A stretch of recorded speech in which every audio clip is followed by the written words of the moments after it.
Hola, pues ya estoy de vuelta. Después de unos meses de haber estado ausente, ya por fin pude hacer el primer video de la serie de temas que quisiera tocar con ustedes aquí en el canal.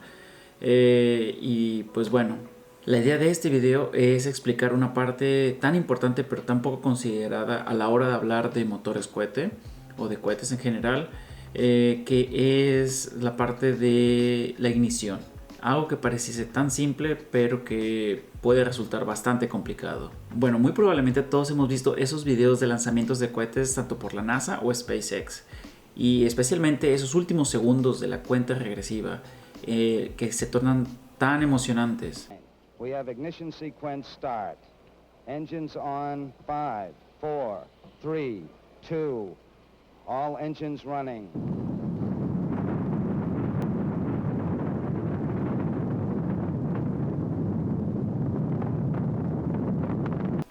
Pero ¿alguna vez se han preguntado cómo realmente son encendidos estos cohetes? Bueno, a este proceso se le conoce como ignición. Verán, hace unas semanas estaba viendo un documental por Everyday Astronaut en el que describía todos los motores cohete que fueron producidos durante la Unión Soviética. Esto se me hizo muy interesante, pero algo que captó mucho mi atención fue que mencionaron que los cohetes Soyuz, que son lanzados hoy en día por la Agencia Espacial Rusa, son encendidos mediante cerillos gigantes que son posicionados por debajo del cohete horas antes de su lanzamiento. Tratándose de los rusos y su manera de hacer tecnología, bueno, no era nada de qué sorprenderse. Pero lo que sí es que esto captó mi atención para yo darme la tarea de hacer lo que creí, una pequeña investigación que me llevó a hacer este video. Entonces, para facilitar esta explicación, decidí dividir el video en 4 partes principales. Si tú ya tienes algo de conocimientos acerca de estos temas, puedes saltártelas y dejaré etiquetas en el video en el que tú puedes escoger la parte que más te interese. Pero si no estás muy familiarizado con estos temas, te recomiendo que lo veas completo. Y bueno, resumí los principales tipos de ignición por cargas pirotécnicas, usando bujías. Estos a su vez depende del tipo y el tamaño del motor, los cuales tal vez son de los más, es el método más confiable, se podría decir, usando propelentes hipergólicos y por láser. Bueno, este primer punto es acerca de lo que hay que tomar en cuenta cuando queremos encender un motor cohete. Y primero, para elegir el tipo de ignición, tenemos que ser conscientes del tipo de combustible que estamos usando, la etapa en la que va a estar el motor cohete y el tipo de emisión en la que vamos a poner estos motores.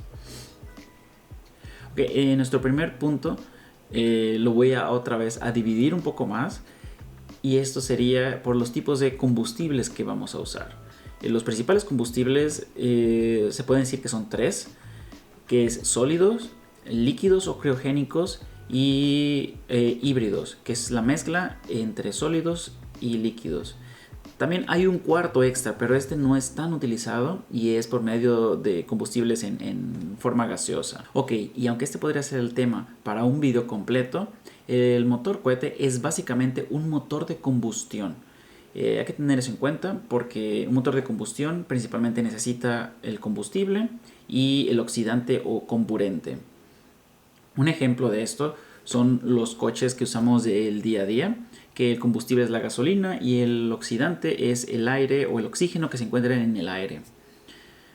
Pero en el caso de los cohetes, las cosas se ponen un poco más complejas, porque cuando tu motor comienza a ganar altura, como se imaginarán, hay menos oxígeno en la atmósfera, hasta que se llega al vacío del espacio, por lo que los cohetes deben de cargar tanto con su combustible como con su oxidante. Bien, dicho esto, para que la combustión arranque no basta con solamente bombear el combustible y el oxidante juntos. Así que lo que se necesita es que se le aplique una energía equivalente para que la combustión arranque. Esto se podría hacer con, dijeras tú, una bujía o un cerillo o algún otro artefacto, tan simple como eso, ¿verdad? Bueno, pues sí y no. Y es que hay que tomar en cuenta el tamaño de estas monstruosas creaciones de la ingeniería. Y con esto me refiero a uno de los principales problemas y de los más conocidos, que es el llamado hard start o encendido duro, que no es más que un retraso o una falla en el encendido que hace que mientras el combustible y el oxidante están bombeándose a la cámara de combustión, la chispa o el encendido, el arranque no se da a tiempo, lo que ocasiona que se acumule demasiado de esta mezcla dentro de la cámara. Y para cuando el encendido funciona, ya hay demasiada mezcla acumulada y esta explota de manera abrupta, lo que puede ocasionar el daño permanente del motor. Otro problema es de que los cohetes usualmente utilizan muchos motores simultáneamente. Este es el caso, por ejemplo, del Falcon 9 de SpaceX. Utiliza 9 motores Merlin. Imagínate qué pasaría si uno o más de ellos no arrancan al mismo tiempo. Esto podría ocasionar dos cosas.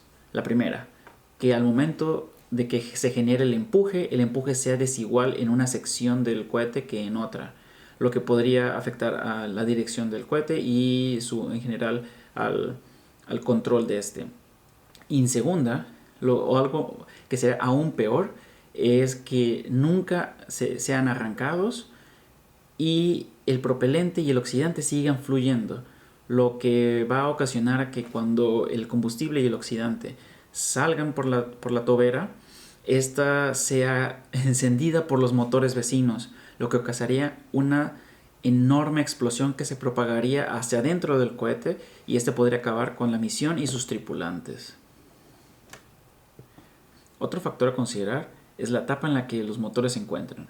Por ejemplo, los cohetes usan su primera etapa o boosters para conseguir el empuje necesario para salir de la atmósfera, por lo cual estos motores no necesitan ser reiniciados. Este no es el caso de la segunda o tercera etapa, las cuales usualmente operan bajo condiciones de oxígeno casi nulas y usualmente necesitan ser reiniciadas, tanto para cambiar de órbita como para el tipo de misión, que eso es lo que me lleva a mi tercer punto. Ok, ahora, el tipo de misión es algo clave también porque diferentes tipos de misión necesitan diferentes tipos de impulso a lo largo de su trayectoria. Esto porque depende a qué órbita vaya o si son misiones con personal o con astronautas dentro. Lo que es casi una regla es que misiones que lleven personal a bordo tienen que tener motores que sean reiniciables, lo cual pues no es posible con ciertos tipos de ignición como lo es por ejemplo la carga pirotécnica. Entonces, ahora que ya hablamos del problema, ¿cuáles son las opciones? El primer método de ignición del que voy a hablarles son las cargas pirotécnicas. Si no fuera por los cohetes Soyuz, yo diría que es la manera tradicional de encender un cohete en la antigüedad. Básicamente son artefactos que funcionan como un cerillo eléctrico, que lleva cables que en su punta tienen una carga, un material pirotécnico, lo que significa que al momento que se induce una corriente, este genera un cortocircuito que es aumentado por el químico que se encuentra en la punta de los cables. Aunque estos métodos también eran utilizados para encender los boosters del transbordador espacial, que eran esos tanques naranjas gigantes que estaban situados al lado del transbordador. Contrario a lo que podría imaginarse, la carga pirotécnica no se sitúa en la base de la tobera, sino esta se sitúa en la parte interna superior del booster, ya que al momento de hacer ignición comienza a consumir el combustible y si se comienza a consumir en la parte superior del booster, genera una mayor presión en la cámara, lo que ayuda a tener una mayor eficiencia y un mayor empuje. Una de las ventajas y por las que entiendo por qué los rusos lo siguen usando es porque este sistema son muy confiables. Y es que verán, esos cerillos gigantes de los que les he hablado que ellos usan es una red de circuitos los cuales al momento de ser activados y generan la flama que causa la ignición, este corta un cable y esto da una señal de un circuito abierto, lo que hace que las válvulas que distribuyen el combustible y el oxidante no sean abiertas hasta que esta señal ha sido disparada. Entonces, bueno, pues a final de cuentas es un sistema a prueba de fallas, que aunque luce algo rudimentario para hoy en día, es bastante funcional para la primera etapa, al menos. Y bueno, ¿cuáles son sus desventajas? Como ya te imaginarás, su principal desventaja es de que esos sistemas no pueden ser reiniciados, ya que una vez que quemas o disparas el sistema pirotécnico, este se quema completamente y ya no puedes volver a utilizarlo. Habría que posicionar otra carga para poder hacer otra ignición, lo cual esto es práctico para la primera etapa que se localiza en la Tierra, pero el momento que ya está volando es prácticamente imposible. Así que de aquí vamos al segundo tema. La segunda técnica para encender un motor cohete son las bujías.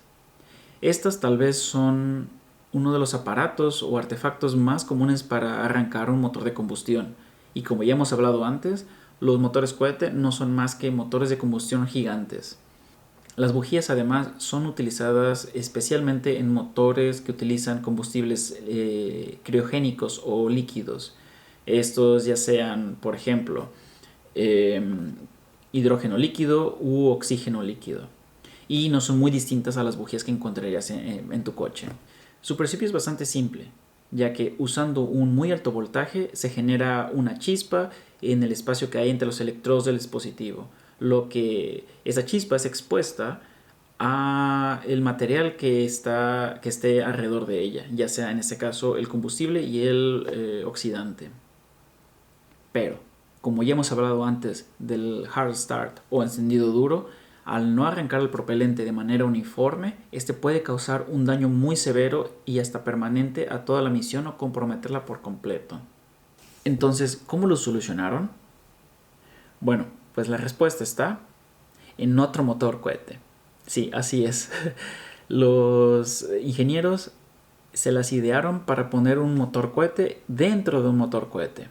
Y verán, esto en sí no se llama un motor cohete, se llama una cámara de precombustión, que en esencia es un ignitor en una cámara más pequeña donde se bombea otro combustible que es el combustible que hace la ignición. Una vez que esta cámara es encendida, entonces las llamas son dirigidas hacia el centro de la cámara de combustión principal, donde ahora sí es inyectado el combustible y el oxidante, que son los que van a darle empuje al motor. A este tipo de artefactos se les ha llamado ASI, por sus siglas en inglés, que significa ignitor de chispa aumentada. Este sistema fue usado por el Saturno V y por los motores principales del transbordador espacial. Y bien, ahora vamos con la tercera técnica, y esta tal vez es la estrella de todas las demás. Y para los que no sepan lo que es un propelente hipergólico, son básicamente químicos que de forma espontánea explotan inmediatamente cuando son puestos en contactos entre ellos. Una de las combinaciones más comunes de estos tipos de propelentes son la tetraóxido de nitrógeno y dimetilhidracina, o UDMH por sus siglas en inglés. En la actualidad, algunos de los motores que los usan son los boosters de los cohetes Proton y los motores Merlin de SpaceX. Estos últimos en particular utilizan una mezcla de trietilaluminio y trietilburano, o mejor conocidos como TEA-TEP. El proceso es el siguiente. El oxígeno líquido es bombeado hacia la cámara de combustión, seguido de la mezcla de TEA-TEP. Una vez que la ignición ha comenzado, el queroseno o RP1 es bombeado también hacia la cámara de combustión para ser quemado. Gradualmente esto va aumentando. El empuje se genera y el cohete despega. Este tipo de propelentes se mantienen en estado líquido a temperatura ambiente, y una de sus ventajas es de que pueden ser almacenados sin muchas complicaciones. Entre sus desventajas están que tienen un muy bajo impulso específico. Esto significa que su eficiencia es muy baja, por lo cual son limitados a ser usados simplemente para el arranque de los motores de queroseno, por ejemplo. Otra desventaja es que suelen ser bastante tóxicos, Y esto en general no le hace nada de gracia a las personas que tienen que encargarse de rellenar y manejar los tanques. Como regla, los propelentes supergólicos son usados mayormente en etapas superiores, en las que se necesita que el motor sea reiniciado tantas veces sea necesario, y especialmente en las misiones que llevan personas. Aunque en los cohetes de SpaceX ustedes pueden ver que este destello verde que se ocasiona al momento de la ignición es causado por la mezcla de TATB, especialmente por el borano que este contiene.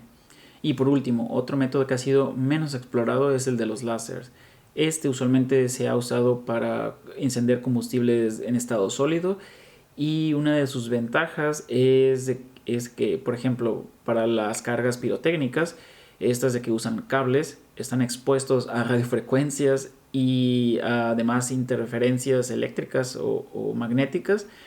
Estos no pueden ser disparados de manera accidental, ya que esto podría causar un falso encendido y tener que retrasar la misión. Su funcionamiento consta de un láser y un cable de fibra óptica por el cual el haz del láser viaja y es dirigido hacia la carga pirotécnica que se desea encender. Estos, a final de cuentas, acaban siendo también una manera de activar la carga pirotécnica. Entonces es como que una combinación entre ambas.